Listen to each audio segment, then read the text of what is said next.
حضرات کرام، جیسا کہ ہمیں اور آپ کو یہ معلوم ہے کہ آج جمعے کا دن رجب کا مہینہ اور آج چاند کی 12 تاریخ۔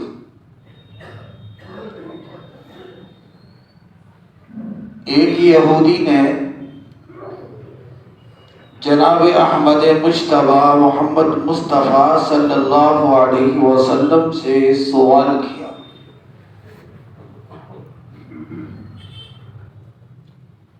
کہ اے نبی، یہ بتاؤ کہ اللہ کیسا ہے؟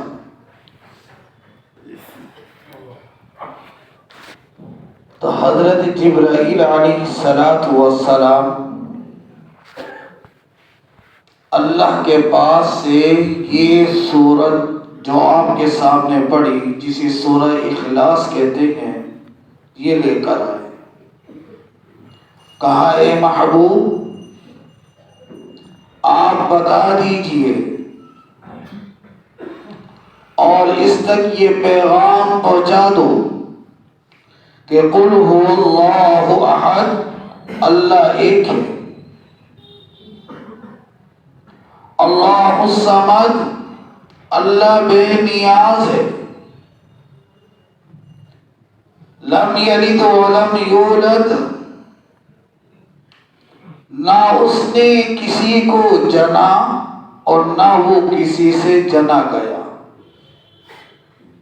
ولم یکن لہ کفوا احد، اور کوئی بھی اس کا ہمسر نہیں، اس جیسا کوئی۔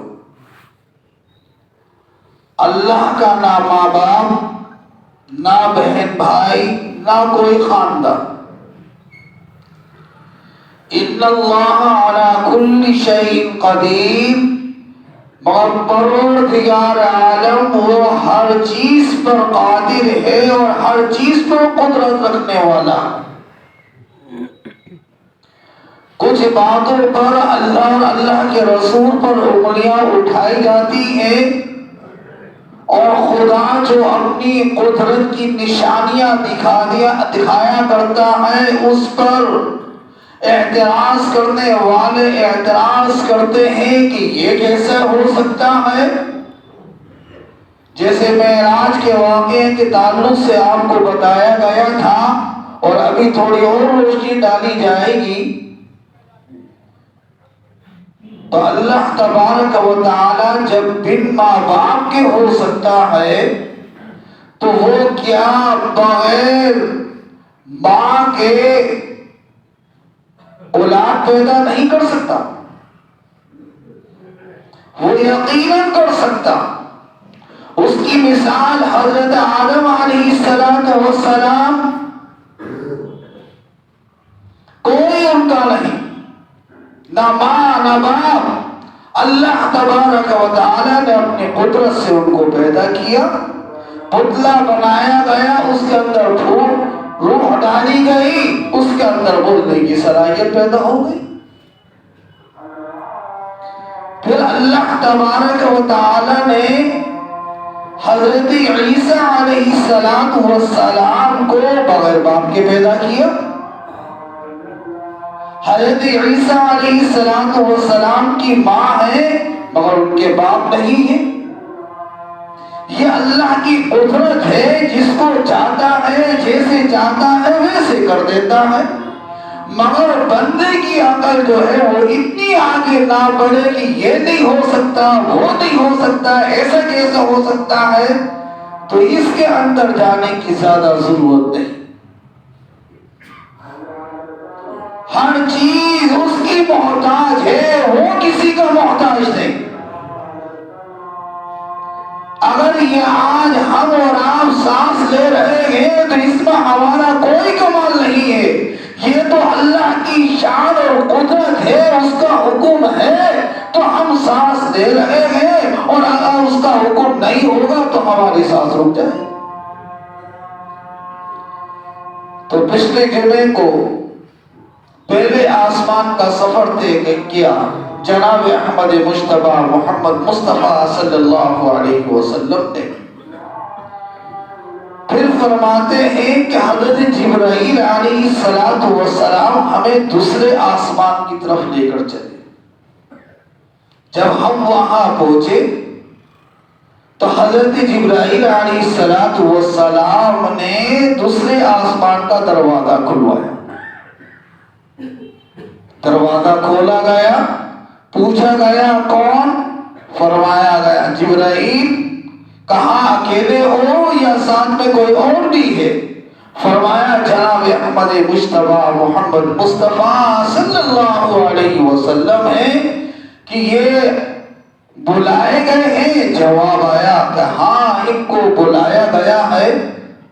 تو وہاں پر دوسرے آسمان پر آپ کی جو ملاقات ہوتی ہے وہ حضرت یحییٰ علیہ السلام اور حضرت عیسیٰ علیہ السلام کی دونوں سے ملاقات ہوتی ہے، کیونکہ یہ دونوں ساتھ میں ہیں اور خالہ زادے بھائی ہیں. اللہ تبارک و تعالیٰ نے ان کو دونوں کو ایک ساتھ دوسرے آسمان پر رکھا ہے. کہا گیا آپ ان کو سلام کیجئے. میں نے ان کو سلام کیا، پھر انہوں نے سلام کا جواب دیا اور پھر اس کے بعد انہوں نے مجھے بہت ساری دعاؤں سے نوازا. تو آپ ذرا غور و فکر کریں کہ اللہ کی محبت، اللہ کی قدرت کیا کچھ نہیں کر سکتے.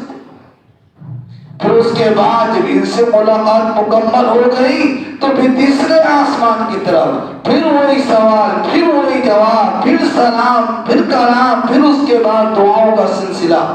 پھر فرماتے ہیں تیسرے آسمان پر حضرت یوسف علیہ السلام سے ملاقات ہوئی. آپ جانتے ہیں کہ حضرت یوسف علیہ السلام کون ہے؟ پوری سورت اللہ تبارک و تعالیٰ نے قرآن عظیم کا اندر نازل فرمائی. فرماتے ہیں پھر میری ایسے نبی سے ملاقات ہوئی کہ خدا کی قسم اللہ تبارک و تعالیٰ نے پوری کائنات کا آدھا حسن ان کو عطا کیا، پوری آدھی کائنات کا. تو آپ ذرا غور و فکر کریں کہ ان کی خوبصورتی کا کیا عالم ہوگا. فرماتے ہیں میری ان سے ملاقات ہوئی، انہوں نے کہا نیک بھائی صالح نبی مرحبا، مبارک ہو آپ کا آنا. ان سے ملاقات ہوئی. ان سے ملاقات ہونے کے بعد پھر ہم اور چوتھے آسمان کی طرف چلے تو وہاں پر حضرت ادریس علیہ السلام سے ملاقات ہوئی. پھر یہی سوال، وہی جواب، پھر وہی سلام، وہی کلام. پھر اس کے بعد پانچویں آسمان پر حضرت ہارون علیہ السلام سے آپ کی ملاقات ہوئی. اس سے آگے انشاءاللہ آئندہ جمعہ بارک اللہ لنا ولکم فی القرآن العظیم انہ تعالی جواد کریم ملک بر رؤوف الرحیم.